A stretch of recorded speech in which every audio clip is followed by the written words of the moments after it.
Hello दोस्तों, नमस्कार। मैं लवलेश पटेल, आपका हमारे चैनल में स्वागत है। दोस्तों, आज का हमारा टॉपिक है Madhya Pradesh art and culture. जैसा आप लोग जानते हैं, अभी हमारा 2 लेक्चर हुए हैं आर्ट एंड कल्चर में। एंड पहले लेक्चर में हमने इंट्रोडक्शन देखा है कि मध्य प्रदेश कला एंड संस्कृति से रिलेटेड क्या क्वेश्चंस आते हैं, क्या पैटर्न रहा है। एंड सेकेंड लेक्चर में हमने मध्य प्रदेश के लोक जो नृत्य हैं, फोक डांस हैं, ड्रामा थिएटर, इनके बारे में पढ़ा है। एंड ये जो हमारा लेक्चर है, ये प्री प्लस मेंस दोनों के ही पॉइंट ऑफ व्यू से काफ़ी इंपॉर्टेंट है ना। आज का हमारा जो लेक्चर है वो होने वाला है folk music and songs, Madhya Pradesh के लोकगीत संगीत जो है मध्य प्रदेश के, हम आज उनके बारे में पढ़ेंगे। देख लेते हैं हम क्या क्या पढ़ने वाले हैं यार। आज का हमारा जो लेक्चर है उसमें हम लोकगीत पढ़ेंगे निमाड़ के। ठीक है दोस्तों।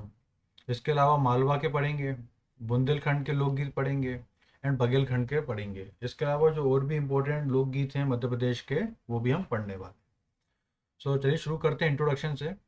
दोस्तों, ऐसा हम जानते हैं जो लोकगीत है मध्य प्रदेश के, ये काफ़ी टाइप के हैं, है ना। यहाँ पे डिफरेंट लैंग्वेजेस हैं, डिफरेंट कल्चर हैं, भील ट्राइब्स हैं, गोंड ट्राइब्स हैं। तो यहाँ पे काफ़ी ट्राइबल कम्युनिटी भी हैं, तो यहाँ के जो लोकगीत हैं वो भी काफ़ी टाइप के हैं।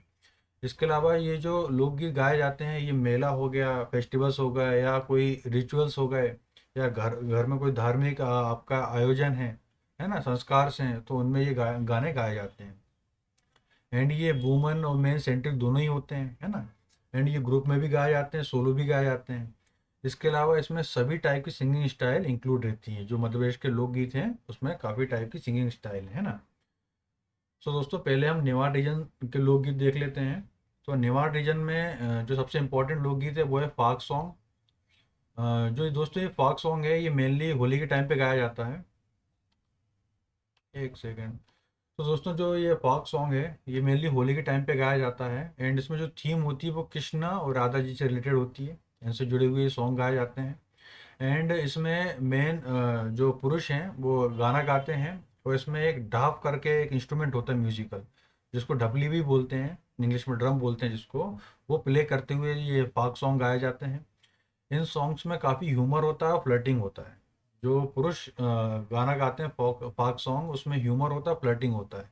लेकिन जो महिलाएं गाना गाती हैं फाक सॉन्ग, उसका जो थीम होती है वो डिफरेंट होती है ना। उसमें फ्लर्टिंग नहीं, ये सब नहीं होता है वो। उसमें दूसरा गाने गाए जाते हैं, ठीक है ना। इसके अलावा दूसरा देख लेते हैं, निमाड़ रीजन के लोकगीत है मासान्य एंड काया खोज सॉन्ग। दोस्तों, ये जो सॉन्ग है, ये जब घर में या कहीं कोई डेथ हो जाती है, तब ये सॉन्ग गाया जाता है ना। एंड ये इसके अलावा ये प्रोहिबिटेड है, मतलब ये मना है, ये गाना वैध नहीं है अगर आप दूसरे कोई ओकेशन पे गाना गाएं। एंड इसमें जो गाना होता है, वो उसमें जो सब्जेक्ट होते हैं वो ये होते हैं कि शरीर जो है ये मर सकता है, लेकिन आत्मा जिंदा रहती है, आत्मा इमोर्टल है ना। इससे रिलेटेड ये सॉन्ग होते हैं। इसके अलावा इसमें जो इंस्ट्रूमेंट यूज में आते हैं वो है मृदंग, जहाज, है ना, एक तारा। ये म्यूजिकल इंस्ट्रूमेंट हैं जो कि इस सॉन्ग को प्ले करते वक्त ये बजाए जाते हैं। एंड ये जो इसमें बताया ये गया है कि जो आत्मा होती है ना, ये दुल्हन के समान होती है, और जो शरीर होता है ये दूल्हे के समान होता है। तो इसमें ये सब गाने गाए जाते हैं। एंड डेथ के अलावा ये वेद नहीं है कि आप इसको हर कहीं गाना गाएं। तो दोस्तों, हमको इसमें बस इतना ही याद रखना है, जो मसन्या कायको सॉन्ग है ये निमाड़ रीजन से बिलोंग करता है। एंड इसमें जो म्यूजिकल इंस्ट्रूमेंट यूज में आते हैं वो है मृदांग, झांझ, एक तारा, ठीक है ना। और ये मेन सेंट्रिक है, ये आप याद रखना। इसमें इसमें महिलाएं गाना नहीं गाती, ये मेल सेंट्रिक सॉन्ग होते हैं। चलिए आगे बढ़ते हैं। निमाड़ रीजन का जो अगला सॉन्ग है वो है गरबा सॉन्ग, जिसको गरबी बोलते हैं एंड गावलान सॉन्ग भी बोलते हैं। दोस्तों, जो गरबा सॉन्ग है ये मेनली महिलाओं द्वारा किया जाता है। एंड ये नौ दुर्गा जो होती है, नवरात्रि होते हैं, उस टाइम पे ये गाना गाया जाता है। एंड जो ये गरबी सॉन्ग है, इसी का फॉर्म है ये मेन सेंट्रिक है, इसको पुरुष गाते हैं। एंड इसमें फुल भक्ति के, श्रृंगार के सॉन्ग होते हैं। अब श्रृंगार रस क्या होता है दोस्तों, आपको मालूम होगा कि जैसे कि श्रृंगार रस की कविताएं होती हैं, यानी कि प्रेम वात्सल्य से जुड़ी हुई जो कविताएं होती हैं, वो गीत होते हैं, वो इसमें गाए जाते हैं ना। भक्ति, श्रृंगार, ह्यूमर होता है। और जो गरबी होता है, ये देवी सॉन्ग जो होते हैं, जैसे कि मैंने बताया भक्ति सॉन्ग है, तो माता नौ दुर्गों में गाए जा रहे हैं, तो ऑब्वियसली बात है कि माँ शक्ति, माँ पार्वती उनसे रिलेटेड रहते हैं। एंड जो गावलान इसका फॉर्म है, उसमें कृष्ण लीला सॉन्ग होते हैं। है ना। और ये रासलीला के टाइम पे गाए जाते हैं। तो ऑब्वियसली बात है कृष्ण लीला सॉन्ग रासलीला के टाइम पे ही गाए जाएंगे। तो जो गरबा होता है ये वुमन सेंट्रिक है, गरबी मेन सेंट्रिक है। एंड गावलान जो होता है ये कृष्ण लीला सॉन्ग है ये, जो कि रासलीला के टाइम पे होते हैं, है ना। और ये कब होते हैं, ये पूरे तीनों सॉन्ग्स जो निमाड़ रीजन के हैं ये नवरात्रा के टाइम पे होते हैं। चलिए आगे देख लेते हैं। निवार रीजन का जो अगला लोकगीत है वो है नाथपंथी सॉन्ग। नाथपंथी दोस्तों एक कम्युनिटी होती है जो कि शिव जी के उपासक रहते हैं ये, है ना। एंड इसमें जो ये सॉन्ग गाया जाता है, ये जो संत होते हैं जो वैराग्य हासिल कर लेते हैं, जोगी होते हैं जो, उनके द्वारा ये गाना गाया जाता है। इसमें जो मेन इंस्ट्रूमेंट होता है वो होता है रूरू इंस्ट्रूमेंट, है ना। आप ये याद रखना नाथपंथी सॉन्ग में जो इंस्ट्रूमेंट यूज में आता है वो है रूरू इंस्ट्रूमेंट। एंड जो इनकी ड्रेस होती है ये होती है ऑकरेट ड्रेस, जैसा आप फोटो में देख रहे हैं, इस ड्रेस को बोलते हैं ऑकरेट ड्रेस। एंड ये लोग गांव गांव शहर शहर जाके सॉन्ग गाते हैं, ये नाथपंथी सॉन्ग। एंड जो इस सॉन्ग में जो थीम होती है वो कबीर के दोहे होते हैं, गोरख की कहानियाँ होती हैं, भृतहारी के लेख होते हैं जो इन्हें संस्कृत में कविताएं लिखी हैं, है ना, पद लिखे हैं। तो ये सब ये लोग गाते हैं नाथपंथी कम्युनिटी। ठीक है, चलिए आगे बढ़ते हैं। आगे आता है हमारा कालगी टुर्रा सॉन्ग। तो दोस्तों जो ये कालगी टुर्रा सॉन्ग है ये तो वैसे बहुत फेमस सॉन्ग था एक टाइम पे, जो कि कर्नाटका से लेके उत्तर प्रदेश तक होता था, जैसे आप देख रहे हैं। एंड ये कॉम्पिटिटिव सॉन्ग है, मतलब जैसे अंताक्षरी होती है ना कि एक ग्रुप बैठे आता है, उसके सामने दूसरा ग्रुप बैठे आता है, फिर दोनों गाना गाते हैं, उसी टाइप में ये होता है कालगी टुर्रा सॉन्ग, है ना। इसमें क्या होता है, जो कालगी होते हैं वो ये मानते हैं कि जो माता पार्वती हैं वो सुप्रियर हैं, तो वो उनसे जुड़े हुए सॉन्ग होते हैं। जो टुर्रा सॉन्ग है वो शिव जी को सुप्रिया मानते हैं, तो वो उनसे रिलेटेड गाने होते हैं। तो ऐसा एक दूसरे में कॉम्पिटिशन चलता रहता है। एंड ये क्वेश्चन आंसर्स के फॉर्म में ये गाने गाए जाते हैं। ठीक है ना, ये क्वेश्चन आंसर्स के फॉर्म में ये गाने गाए जाते हैं। कालगी टुर्रा दो ग्रुप होते हैं, ठीक है ना, कॉम्पिटिटिव स्टाइल में ये लोकगीत गाया जाता है। और इससे रिलेटेड जो प्रमुख हस्तियां हैं, है ना, जो हमको याद रखना है एग्जाम के लिए, वो है सुमर सिंह सुमन जी और मनसा राम जी। ठीक है दोस्तों। तो दोस्तों बेसिकली कालगी टुर्रा में जो हमको एग्जाम के लिए हमको ये याद रखना है, जो पढ़ना है, वो यही है कि ये कॉम्पिटिटिव स्टाइल का लोकगीत है। एंड ये इसमें जो दो पार्ट होते हैं, दो ग्रुप होते हैं इसमें, ठीक है ना। एक ग्रुप होता है जो कि शक्ति को सुप्रियर मानता है, शक्ति को माँ पार्वती जी हैं। और जो टुर्रा ग्रुप होता है वो शिव जी को सुप्रियर मानता है। और जो मेन उस्ताद है इसमें वो है सुमर सिंह सुमन जी और मनसाराम जी। एंड दोस्तों इसके अलावा ये जो गाना गाया जाता है ना, ये चांग एक इंस्ट्रूमेंट होता है, उसकी बीट पे गाया जाता है। जैसे कि आप ये देख रहे हैं, जो चांग ये है ना, ऑन द बीट ऑफ चांग, उसके एक इंस्ट्रूमेंट होता है म्यूजिकल, उसकी बीट पे ये गाना गाया जाता है। कौन सा, कालगी टुर्रा। ठीक है ना दोस्तों, चलिए आगे देख लेते हैं। नेवार रीजन का अगला जो सॉन्ग है वो है संत सिंगाजी भजन। दोस्तों एक ये सिंगाजी एक फेमस संत थे, तो उनके शैली में जो उनके भजन जो गाए जाते हैं उनको बोलते हैं संत सिंगाजी भजन। ये नेवार रीजन से बिलोंग करते थे, ठीक है ना। संत सिंगाजी एक फेमस पोएट थे 15वीं सेंचुरी के। इन्होंने काफ़ी पद लिखे हैं। पद जानते हैं दोस्तों, जिसकी पद होता है दोहा पद।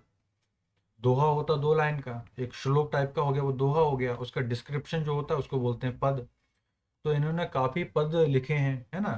एंड ये काफ़ी पॉपुलर थे। इनमें स्पिरिचुअल जो होता है ना, इनमें स्पिरिचुअल एस्पेक्ट बहुत था इनके पद पद जो लिखे थे इनने। और इनका जो गाने का तरीका था ना, वो पद सिंगिंग इनने खुद ही ने मतलब इन्वेंट किया, आप ये मान लीजिए। ऐसा हमारे कल्चर में नहीं था ये। तो इन्हीं खुद का ही स्टाइल था, सेपरेट स्टाइल था पद सिंगिंग का इनका, संत सिंगा जी का, है ना। और जो ये सॉन्ग गाए जाते हैं ये संत सिंगा जी भजन कहलाने लगे फिर बाद में। ठीक है। एंड इसमें जो मेन मंडली है जो हमको याद रखनी है एग्जाम के लिए, वो है डागरू गप्पाल जी एंड नग जिरी एंड जीवनाथा खेरे जी। ठीक है ना, 2 नाम है ये, डागरू गप्पाल एंड जीवनाथा खेरे जी। ठीक है, ये हमको एग्जाम पॉइंट ऑफ व्यू से ये याद रखना है। चलिए आगे चलते हैं। इसके अलावा निवार डिजन के और जो सॉन्ग हैं जो इतने इंपॉर्टेंट नहीं है लेकिन फिर भी हम लोग देख लेते हैं। एक हो गया लावनी सॉन्ग, ये फिलोसॉफिकल सॉन्ग होते हैं। एंड दूसरा हो गया दालूजी सॉन्ग, जो कि शौर्यता ब्रेवरी से जुड़े हुए होते हैं। ठीक है, ये 2 सॉन्ग और हैं निवार रीजन के। चलिए आगे चलते हैं। अब हम मालवा रीजन का देख लेते हैं। मालवा रीजन का जो पहला सॉन्ग है, लोकगीत है, वो है बरसाती बरता। जैसा हम इसके नाम से देख रहे हैं, ये बरसाती बरता सॉन्ग है, यानी कि बरसात के टाइम पे ये सॉन्ग गाया जाता है।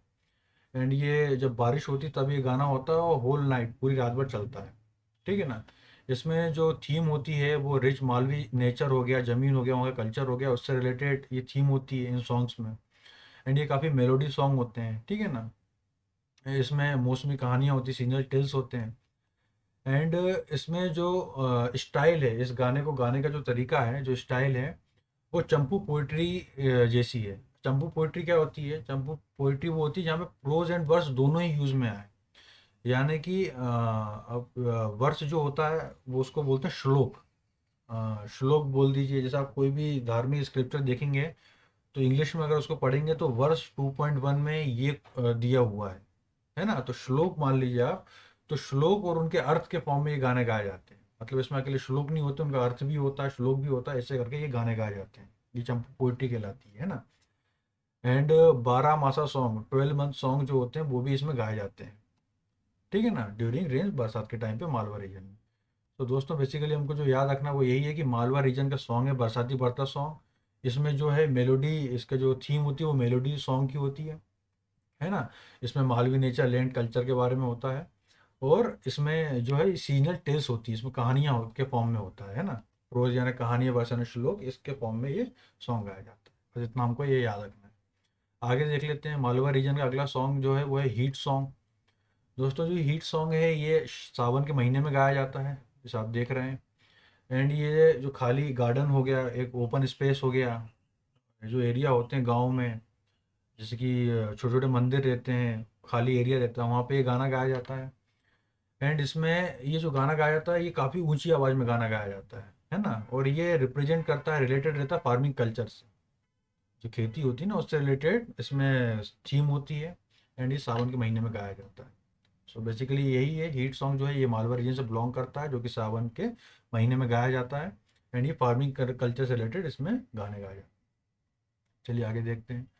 मार्च सॉन्ग जो है दोस्तों ये इम्पोर्टेंट है। मार्च सॉन्ग इतना इम्पोर्टेंट नहीं है। मार्च जो नाटक है वो हमारा स्टेट का राजकीय नाटक है। जैसे आप जानते हैं राज की जो नृत्य है वो राई है, राजकीय नाटक है वो मार्च सॉन्ग मार्च है।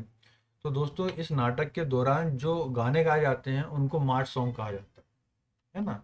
जो ये ड्रामा होता है ना मार्च ड्रामा, उसके ड्यूरेशन पे जो सॉन्ग गाए जाते हैं ना उनको मार्च सॉन्ग कहते हैं। ये मालवा रीजन से बिलोंग करते हैं। इसके अलावा मालवा रीजन के जो और गीत हैं वो है भ्रतहारी सॉन्ग। दोस्तों जैसे हम जानते हैं जो भरतहारी हैं ये फेमस पोएट थे, कवि थे। ये तो विक्रमादित्य के भाई थे, एक राजा थे पहले, फिर उन्होंने वैराग्य ले लिया, फिर इनने कविताएं लिखी। तो ये भरतहारी शैली में जो गाने गाए जाते हैं उनको भरतहारी सॉन्ग्स बोलते हैं। एंड इसमें जो मेन इंस्ट्रूमेंट यूज आता है वो आता है चिंकारा, जैसा आप फोटो में देख रहे हैं ये चिंकारा है ना। ये इंस्ट्रूमेंट है म्यूजिकल।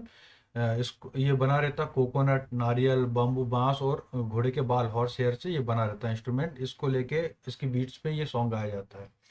एंड मेनली नाथपंथी जो कम्युनिटी है, जैसे मैंने बताया था, जो शिव जी के उपासक रहते हैं, उनके द्वारा ये गाना गाया जाता है। दोस्तों वैसे मैं आपको बताऊं जो भरतहरि जी हैं ये पहले राजा थे, फिर जो गोरखनाथ एक संत इनसे मिले तो उनसे इन्फ्लुएंस होकर इन्होंने वैराग्य ले लिया, है ना। और जो गोरखनाथ जी थे वो नागपंथी कम्युनिटी से बिलोंग करते थे, तो उन्हीं को फॉलो करते हुए जो भरतहरि जी हैं ये भी नागपंथी कम्युनिटी में ज्वाइन हो गए, है ना। इसलिए नागपंथी जो कम्युनिटी है उनके द्वारा ये भरतहरि सॉन्ग गाया जाता है मालवा रीजन में, ये आप याद रखना, ठीक है। चलिए आगे बढ़ते हैं। मालवा रीजन का अगला सॉन्ग है सांझा सॉन्ग। दोस्तों ये जो सांझा सॉन्ग है इसका मतलब है मित्र, सहेली, दोस्त मान लीजिए। तो ये जो यंग गर्ल्स होती हैं वो ये गाना गाती हैं, इसमें कोई इंस्ट्रूमेंट नहीं होता, है ना। ये यंग गर्ल्स द्वारा गाया जाता है, इसमें कोई म्यूजिकल इंस्ट्रूमेंट नहीं होता। और एक सांझा फेस्टिवल होता है जो गर्ल्स सेलिब्रेट करती हैं, जिसमें ये लोग क्या करते हैं, जो गोबर होता है उससे इमेज बनाती हैं, गोबर और फूल से एक इमेज बनाती हैं। एक इमेज मतलब वो ऐसा कुछ नहीं, वो एक इमेज बना देती हैं एक दोस्त की अपने, ठीक है ना। फिर उससे रिलेटेड गाने गाते हैं। और ये पितृपक्ष जो होता है उस टाइम पे ही सांझा फेस्टिवल सेलिब्रेट किया जाता है। एंड जब ये 16वां दिन होता है तब ये अपने जो फ्रेंड है उसको गुड बाय बोलती है ना। तो ये जो पूरा रिचुअल्स है ना, ये जो पूरा रिचुअल्स है इसमें जो गाने गाए जाते हैं यंग गर्ल्स द्वारा उसको सांझा सॉन्ग बोलते हैं, ठीक है ना। इसमें बस हमको यही याद रखना है जो सांझा सॉन्ग है ये यंग गर्ल्स से रिलेटेड है, इसमें कोई मेंस नहीं होते, शादीशुदा महिलाएं नहीं होती। यंग गर्ल्स जो होती है ना वो एक इमेज बना के गोबर और फूलों की इस गाने को गाती है, ठीक है ना। चलिए आगे बढ़ते हैं। अब हम बुंदेलखंड के लोकगीत देख लेते हैं। तो इसमें है भोला, जिसको बम्बुलिया भी बोलते हैं, लमटेरा ही बोलते हैं। तो भोला कौन है? भोला शिव जी से रिलेटेड सॉन्ग है। और बम बोले लोकल लैंग्वेज में बम्बुलिया हो गया। तो ये भोला बम्बुलिया है ना, शिव जी से रिलेटेड सॉन्ग है, ऐसे हमको याद रखना। ठीक है ना। इसमें क्या होता है, इसमें मेंस एंड जो पुरुष और महिलाएं होती हैं वो एक ग्रुप बना के ये गाना गाते हैं। इसमें भी कोई इंस्ट्रूमेंट नहीं होता है। एंड जैसे आप ये देख रहे हैं, ये ग्रुप बना लिया है, गाना गाते हैं। एंड इसमें भी क्वेश्चन आंसर्स के फॉर्म में ये गाना गाया जाता है। जैसे अंताक्षरी होता है ना, वैसे ये गाना गाया जाता है। सावन के महीने में गाया जाता है। शिवरात्रि हो गई, बसंत पंचमी हो गई, मकर संक्रांति हो गई, इस टाइम पे ये गाना गाया जाता है। ठीक है ना दोस्तों। इसमें महिलाएं पुरुष ग्रुप बना के एक दूसरे के सामने बैठ जाते हैं, गाना गाते हैं। ठीक है ना। क्वेश्चन आंसर्स के फॉर्म में गाना होता है। एंड ये जो इसमें थीम होती है वो शिव एंड शक्ति, जो पार्वती जी हैं, उनसे जुड़े हुए ये गाने होते हैं। इसके अलावा फिर ये जब गाने हो जाते हैं, फिर ये नर्मदा बाथ, जो नर्मदा जी हैं, जैसे हम जानते हैं, उन वहाँ पे नहाने जाती हैं, तो जो महिला होती हैं वो गाना गाती हुई जाती हैं। तो बेसिकली ये गाना जो गाया जाता है ना, ये स्पिरिचुअल एस्पेक्ट है इस लोकगीत में, भोला बम्बुलिया में। सावन के महीने में गाया जाता है ना। और पुरुष और महिला दोनों ही इस ग्रुप ग्रुप में ये गाते हैं, और ये क्वेश्चन आंसर्स के फॉर्म में होता है। इतना हमको याद रखना। ठीक है। अगला सॉन्ग देख लेते हैं, आला सॉन्ग। सो दोस्तों, जैसे हम जानते हैं, आला और उदल, ये दो एक बहुत ग्रेट वॉरियर थे, योद्धा थे, जिन्होंने 52 लड़ाइयाँ लड़ी थी, है ना। इनका एक आला खंड भी है, एक लिटरेचर भी है इनका। तो दोस्तों, इसमें जो गाने गाए जाते हैं, ये उनके शौर्यता और बहादुरी, उससे रिलेटेड इसमें गाने गाए जाते हैं। एंड जो आला खंड है, जो कि 1000 साल पहले लिखा गया था, किसके द्वारा? जगनीक के द्वारा, इन बुंदेली लैंग्वेज में। ये हमको याद रखना है। ठीक है ना। इसके अलावा इसमें जो आला खंड है, इसमें जो बताया गया है, ये 52 बेटल्स जो लड़ी थी दोनों भाइयों ने, आला और उदल ने, उनकी ब्रेवरी के बारे में बताया गया है। और ये बरसात के टाइम पे ये गाने गाए जाते हैं। और जो आला खंड है, हमारे एग्जाम पॉइंट ऑफ व्यू से यही इंपॉर्टेंट है, जो आला खंड है, ये लॉन्गेस्ट एपिक रिटर्न है वर्ल्ड का। ठीक है ना दोस्तों। तो हमको आला खंड में बस यही याद रखना है कि आला सॉन्ग जो हैं, ये ब्रेवरी, करेज, इससे रिलेटेड सॉन्ग गाए जाते हैं। और आला खंड है जो, उसके राइटर कौन है? वो है जगनीक, जिन्होंने बुंदली भाषा में ये लिटरेचर लिखा है। ठीक है दोस्तों। चलिए आगे बढ़ते हैं। बुंदेलखंड का अगला सॉन्ग है फाग सॉन्ग। दोस्तों, जैसे हमने अभी पढ़ा, फाग सॉन्ग बुंदेलखंड में भी है। ये भी होली के टाइम पे गाया जाता है। और इसमें जो थीम होती है वो ठाकुर प्ले कृष्ण जी से रिलेटेड फाग होते हैं, ईसुरी फाग होते हैं। एंड इसके अलावा जो राई डांस होता है, जो उसमें जो गाने गाए जाते हैं वो भी राई फाग ही होते हैं, है ना। जैसे हम जानते हैं कि जब राई होती है तो उसमें ढोलक बजाते हुए पुरुष गाने गाते हैं।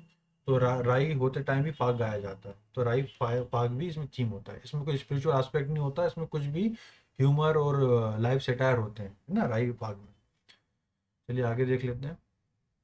बुंदेलखंड का अगला सॉन्ग है देवारी सॉन्ग। सो दोस्तों, देवारी सॉन्ग को आप ये समझ लीजिए कि दिवाली के टाइम पे गाया जाता है। तो डी से देवारी हो गया, डी से दिवाली हो गया, वैसे याद रख लेना। देवारी सॉन्ग बुंदेलखंड रीजन का सॉन्ग है। एंड ये दिवाली के टाइम पे गाया जाता है। और कौन सी कम्युनिटी द्वारा गाया जाता है? तो वो है अहीर, गवाली, बरेड़ी, धोसी, ये कम्युनिटी ये सॉन्ग गाती है। ठीक है ना। और इसमें क्या होता है, मोर के जो पंख होते हैं वो अपने सर पे लगा लेते हैं ये, और घर घर जाते हैं फॉर आस्किंग देवारी, देवारी मांगने के लिए। एंड देवारी सॉन्ग गाते रहते हैं। ये एक रिचुअल से, एक परंपरा है ये, जो गांव तरफ होती है। और इसमें जो गाने इंक्लूड रहते हैं, जो थीम होती हैं, वो राधा कृष्ण जी से रिलेटेड होती हैं। एंड भक्ति सॉन्ग होते हैं इसमें। ठीक है ना। तो ये बुंदेलखंड का देवारी सॉन्ग हो गया। आगे देख लेते हैं बुंदेलखंड का जगदेव का पुबारा। सो दोस्तों, ये जो बेसिकली ये जो गाना है, ये भजन है। ठीक है ना। ये जो देवी हैं उनसे रिलेटेड इसमें सॉन्ग गाए जाते हैं। एंड जो चैत्र और कंवार का जो महीना होता है, उसमें ये गाने गाए जाते हैं। ठीक है ना। जगदेव का पुबारा सॉन्ग जो होते हैं वो चैत्र और कुंवार के महीने में गाए जाते हैं। एंड इसमें जो देवी सॉन्ग्स जो होते हैं ना, उनको लद कहा जाता है।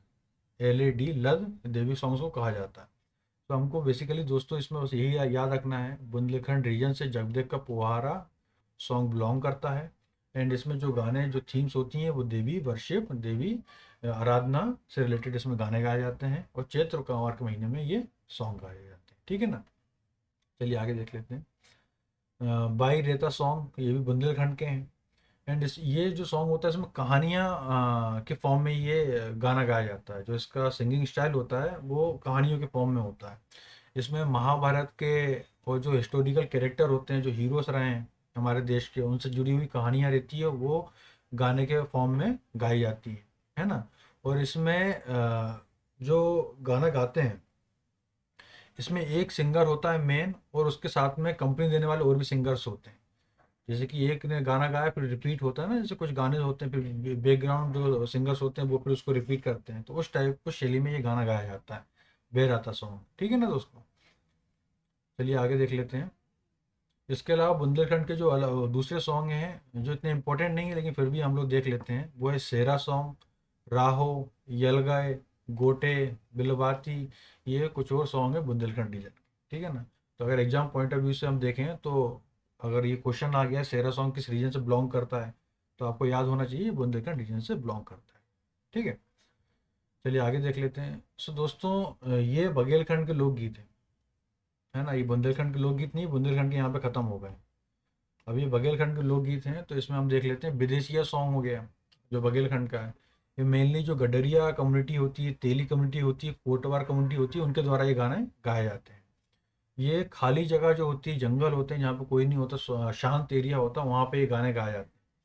इसमें जो इसमें थीम होती है वो होती है हीरो हीरोइन के मिलने की, बिछड़ने की। वो थीम से रिलेटेड ये गाने गाए जाते हैं, है ना। अब आप समझ रहे हैं किस टाइप के गाने हैं ये। एंड ये बहुत ही मेलोडी सॉन्ग होते हैं। ठीक है ना।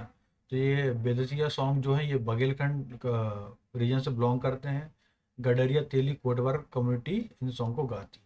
तो इसमें जो थीम होती है वो होती है हीरो हीरोइन के मिलने बिछड़ने से रिलेटेड सॉन्ग गाया जाता है। चलिए आगे देख लेते हैं फाक सॉन्ग बुंदेलखंड के, बघेलखंड के। ठीक है ना दोस्तों। तो बघेलखंड में जो फोक सॉन्ग होते हैं ये नगाड़ा की बीट पे गाए जाते हैं। और इसमें मेनली मेन सेंट्रिक होते हैं ये, है ना, पुरुष जो होते हैं वही ये सॉन्ग गाते हैं। फाक सॉन्ग बघेलखंड के। ठीक है ना, नगाड़ा की बीट पे ये गाने गाए जाते हैं। चलिए आगे देख लेते हैं। बघेलखंड के जो सॉन्ग हैं, ये बघेलखंड है, कंफ्यूज मत होना आप लोग। बघेलखंड के जो और लोकगीत हैं उसमें बासदेवा सॉन्ग है। बेसिकली दोस्तों ये बासुदेवा सॉन्ग है ये, तो लोकल लैंग्वेज में बोलते बोलते ये बासदेवा सॉन्ग हो गए। तो ये बासदेवा जो सॉन्ग है ये हरबोले जो हैं उनके द्वारा गाया जाता है। जो हरबोले कम्युनिटी होती है उनके द्वारा ये बासदेवा सॉन्ग गाया जाता है। ये भी स्टोरी फॉर्म में होता है, कहानियाँ इसमें बताई जाती हैं। ठीक है ना। इसके अलावा इसमें दो मेन सिंगर होते हैं। ठीक है ना। इसमें एक ऐसा नहीं है कि एक जो है, इसमें दो सिंगर होते हैं। एक बोलता है फिर दूसरा बोलता है फिर ये बोलते हैं, है ना। इस टाइप में ये सॉन्ग की शैली है। एंड इसमें जो स्टोरीज ली जाती हैं इन गानों में, जिसके बारे में ये गाने गाए जाते हैं, वो रामायण से ली जाती हैं। कर्ण का जो कैरेक्टर है उनसे ली जाती हैं, गोपी चंद हो गए और अदर लोग जो हीरो हैं पुराने, उनसे ये कहानी लेके ये गाने गाए जाते हैं। ठीक है ना। हर बोले कम्युनिटी द्वारा। तो इसमें हमको जो याद रखना वो यही है।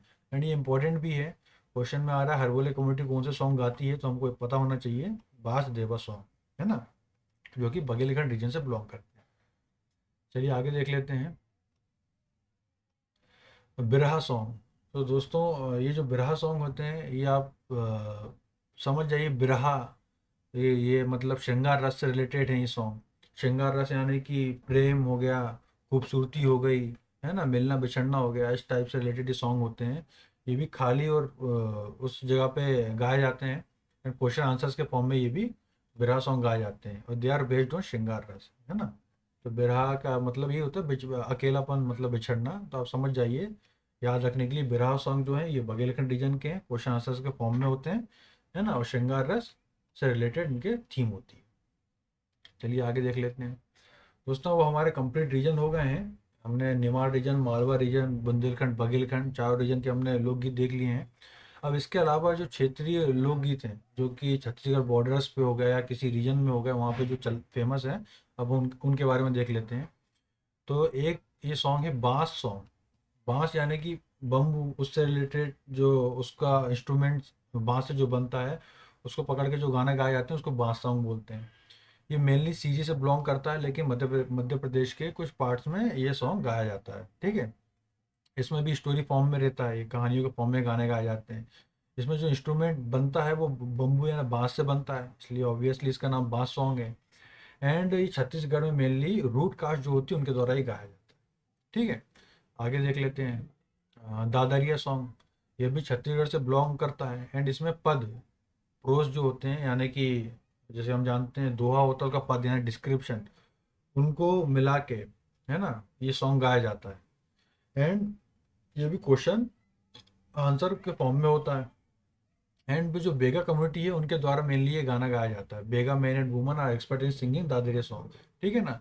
और ये दशहरा के ओकेशन पे गाया जाता है। एंड बेगा ट्राइबल्स आल्सो इस पे डांस भी करती हैं। तो दोस्तों हमको जो याद रखना है वो यही है, दादरिया सॉन्ग जो है ये बेसिकली बेगा जो कम्युनिटी ट्राइबल्स कम्युनिटी हैं, जनजातियां हैं, उनके द्वारा ये गाना गाया जाता है। वो इस पर डांस भी करती हैं। एंड ये इसका जो फॉर्मेट होता है वो क्वेश्चन आंसर्स के फॉर्म में होता है, ठीक है ना। और इसमें जो शैली होती है वो पद, prose and of two two lines, जैसे हम जानते हैं दो दो लाइन के जो पद होते हैं ना उनसे जोड़ के ये गाने गाए जाते हैं, ठीक है ना। आगे देख लेते हैं घोटुल पता सॉन्ग। घोटुल पता सॉन्ग, ठीक है ना, ये जो सॉन्ग है ये भी जब जो मुड़िया जनजाति होती है उनके यहाँ पर जब कोई गमी हो जाए, कोई किसी की डेथ हो जाए, तब ये गाना गाया जाता है। ये घोटुल पता सॉन्ग जो है ये मुड़िया ट्राइब्स के द्वारा गाया जाता है on the occasion of death, ठीक है ना दोस्तों।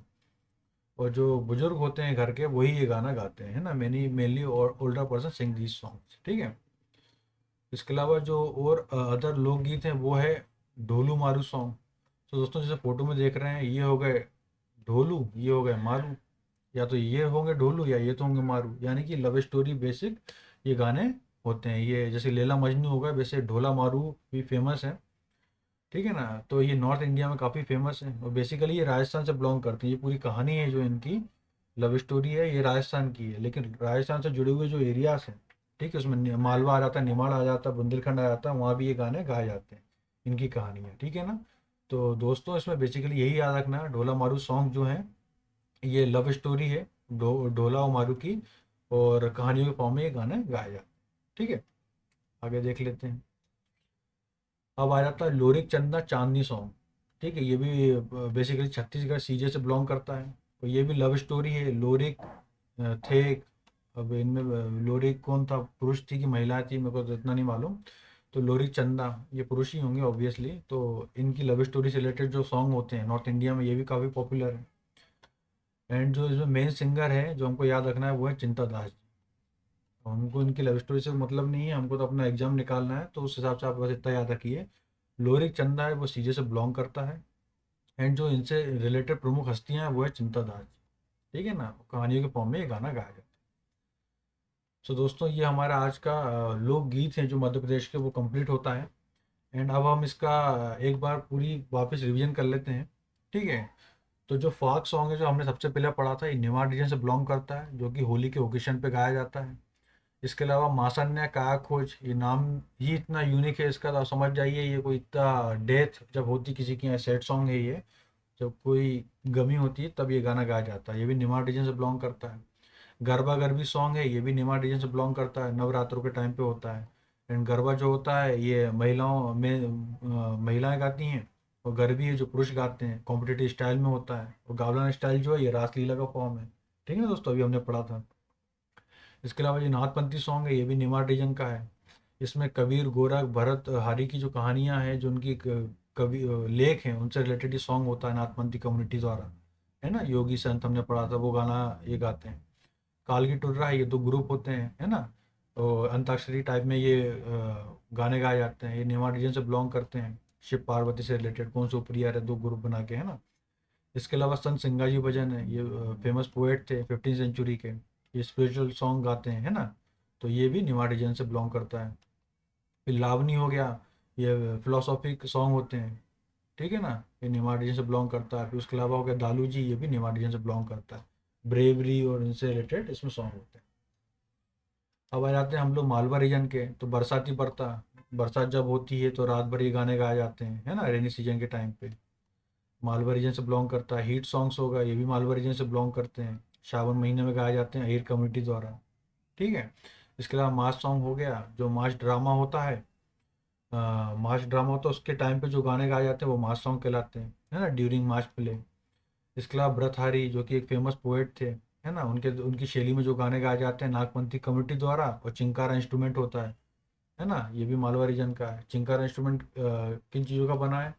नारियल हो गया, बांस हो गया और घोड़े के बाल, हॉर्स हेयर, इनसे बना रहता है ये चिंकारा इंस्ट्रूमेंट जो है, ठीक है। भरथारी मालवा रीजन से बिलोंग करता है। सांझा सॉन्ग हो गया, ये लड़कियां जो होती, कुंवारी लड़कियां, उनका फ्रेंड होता है सांझा, जिसको वो गोबर और फूल से उसकी इमेज बना के ये लोग गाना गाती हैं, ये मालवा रीजन से बिलोंग करता है, ठीक है। भोला बम्बुलिया शिव जी से रिलेटेड है, बुंदेलखंड रीजन का सॉन्ग है ये, है ना। नर्मदा जब नहाने जाते हैं, है ना, शिवरात्रि मकर संक्रांति के टाइम पे गाना गाया जाता है, और नर्मदा जब बात करने जाते हैं तब औरतें ये गाना गाती हुई जाती हैं। इसके अलावा आला सॉन्ग हो गया। आला उदल कौन थे? ये बहुत बड़े वॉरियर थे, है ना, इनने 52 बैटल्स लड़ी लड़ी थी। इनके ऊपर एक लिटरेचर भी है जिसका नाम है आला कंड, है ना, जो सबसे लॉन्गेस्ट एपिक रिटर्न लिटरेचर है वर्ल्ड का। सबसे लंबा रिटर्न, मतलब जो वॉर से रिलेटेड जो सबसे लंबा एपिक रिटर्न है वो आला खंड है ना, ये हमको याद रखना है। इसमें जो बताया गया है वो ब्रेवरी, उनकी शौर्यता, उनका करेज, उससे रिलेटेड इसमें सॉन्ग्स होते हैं। फिर हो गया फाक सॉन्ग बुंदेलखंड के, ये होली के टाइम पे। फाक सॉन्ग तो आपको ये मान लीजिए होली के टाइम पे ही गाए जाते हैं, है ना। दिवाली सॉन्ग दिवाली से रिलेटेड है, तो दिवाली के ओकेशन पे गाए जाते हैं बुंदेलखंड रीजन पे। जब जगदेव का पुबारा, ये भी बुंदेलखंड रीजन से बिलोंग करती है, भजन है, ठीक है ना। बेराता सॉन्ग, ये भी भजन है, बुंदेलखंड रीजन से बिलोंग करते हैं। और इसके अलावा बुंदेलखंड रीजन से जो बिलोंग करते हैं, जो हमको नाम ही बस याद रखने हैं, इतना इनका ना पूछा गया है लेकिन फिर भी हम लोग पढ़ रहे हैं। सेरा, राहो, यालगे, गोटे, जो कि बुंदेलखंड रीजन से बिलोंग करते हैं। इसके अलावा विदेशी सॉन्ग होगा, ये अब ये बघेलखंड के आ गए, ठीक है ना। विदेशी सॉन्ग होगा, ये बघेलखंड के हैं, ये इनको खाली जगहों पे गाया जाता है, ठीक है ना। इसमें मेलोडी सॉन्ग होते हैं, विदेशी सॉन्ग। उसके अलावा पाक सॉन्ग होगा बघेलखंड के, ये नगाड़ा की बीट पे गाए जाते हैं और ये भी होली के टाइम पे गाए जाते हैं। वासुदेवा यानी वासुदेवा सॉन्ग होगा बघेलखंड के, इसमें हरबोले जो कम्युनिटी होती है उनके द्वारा ये गाना गाए जाते हैं। इसके अलावा बांस सॉन्ग हो गए, जो कि छत्तीसगढ़ से बिलोंग करते हैं और एमपी के कुछ पार्ट्स में गाए जाते हैं, स्टोरी के फॉर्म में ये गाना गाए जाते हैं। दादरिया हो गया, बेगा कम्युनिटी होती है उनके द्वारा पर्टिकुलर ये गाना गाया जाता है, एंड जो बेगा कम्युनिटी होती है वो इस पर डांस भी करती है ना। तो अब ये याद रखना, बेगा कम्युनिटी द्वारा दादरिया। उसके अलावा चंदा चांदनी सॉन्ग हो गए, ठीक है ना। लोरी चंदा, ये वो लव स्टोरी से रिलेटेड सॉन्ग है। और ढोला मारू भी लव स्टोरी से रिलेटेड सॉन्ग है। और ये घोटुल पाता जो है, ये मुड़िया ट्राइब जो होती है उनके द्वारा गाए जाते हैं, जब डेथ किसी घर में गमी होती है ना, तब ये गाने गाए जाते हैं। तो दोस्तों, ये आज हमने मध्य प्रदेश के लोकगीत कंप्लीट हमने देख लिए हैं। तो दोस्तों, बस आज के लिए इतना ही है। आज हमारा ये लेक्चर 3 समाप्त होता है। उम्मीद करता हूँ आपको ये लेक्चर पसंद आया होगा। एंड अगर आपका कोई भी क्वेरी हो, कोई डाउट हो, तो आप मुझसे कमेंट बॉक्स में पूछ सकते हैं, ठीक है ना दोस्तों। तो मिलते हैं हमारे अगले वीडियो में, तब तक के लिए गुड बाय, जय हिंद।